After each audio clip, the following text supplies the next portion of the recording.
बहुत समय पहले देवताओं और असुरों के बीच लगातार युद्ध हुआ करते थे।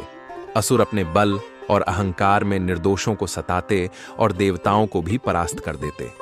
इन्हीं असुरों में जन्मा था एक अत्यंत घमंडी और शक्तिशाली दैत्य महिषासुर।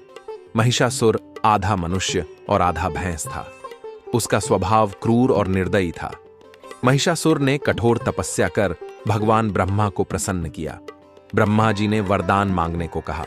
महिषासुर ने चालाकी से कहा, हे प्रभु, मुझे किसी देवता या असुर के हाथों मृत्यु न मिले। ब्रह्मा जी ने तथास्तु कह दिया, लेकिन महिषासुर ने स्त्रियों को कमजोर समझकर उनका जिक्र ही नहीं किया। यही उसकी सबसे बड़ी भूल थी।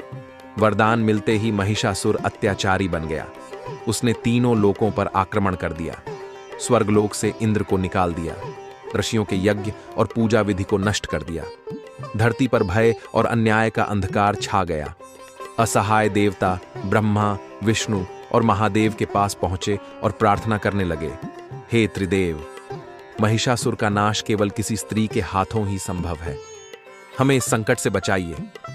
तभी तीनों देवताओं ने अपने अपने तेज को मिलाया। उस दिव्य तेज से एक अद्भुत देवी प्रकट हुई। उनका स्वरूप अत्यंत भव्य था। चारों ओर प्रकाश ही प्रकाश फैल गया। महादेव ने उन्हें त्रिशूल दिया, विष्णु ने चक्र दिया, वरुण ने शंख दिया, इंद्र ने वज्र दिया, यमराज ने तलवार दी, हिमालय ने उनका वाहन सिंह प्रदान किया। इस प्रकार सुसज्जित होकर माता दुर्गा महिषासुर वध के लिए तैयार हुई। जब महिषासुर ने उन्हें देखा तो हंसते हुए बोला, एक स्त्री मेरा क्या बिगाड़ेगी। लेकिन मां दुर्गा ने उसे युद्ध के लिए ललकारा और फिर आरंभ हुआ भयानक युद्ध। यह युद्ध 9 दिनों और 9 रातों तक चला। महिषासुर कभी हाथी बनकर देवी पर हमला करता, कभी सिंह का रूप ले लेता, तो कभी विशाल भैंस बनकर धरती को हिला देता। लेकिन मां दुर्गा हर बार अपने शस्त्रों से उसका सामना करती। उन्होंने अपने अलग अलग रूप धारण किए। कभी शैलपुत्री बनकर पर्वत समान अडिग रहीं, कभी चंद्रघंटा बनकर असुरों में भय उत्पन्न किया, कभी कालरात्रि रूप में अंधकार को चीर डाला। 9 दिनों तक नवदुर्गा के रूप में मां ने अपनी शक्ति से महिषासुर की सेना का संहार किया। 10वें दिन महिषासुर ने फिर से भैंस का रूप धारण कर देवी पर आक्रमण किया। धरती और आकाश उसकी गर्जना से कांप उठे।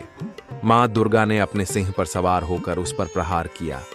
उन्होंने तलवार से उसके सिर पर वार किया। महिषासुर जमीन पर गिर पड़ा। तभी मां दुर्गा ने अपने त्रिशूल से उसकी छाती भेद दी।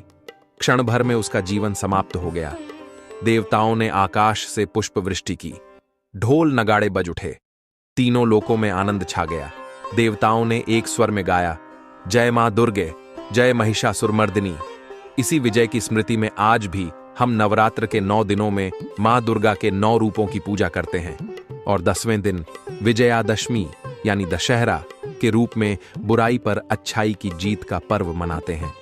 इस प्रकार मां दुर्गा ने संसार को यह संदेश दिया, जब जब अधर्म और अन्याय बढ़ेगा, तब तब देवी शक्ति अवतरित होकर धर्म की रक्षा करेगी।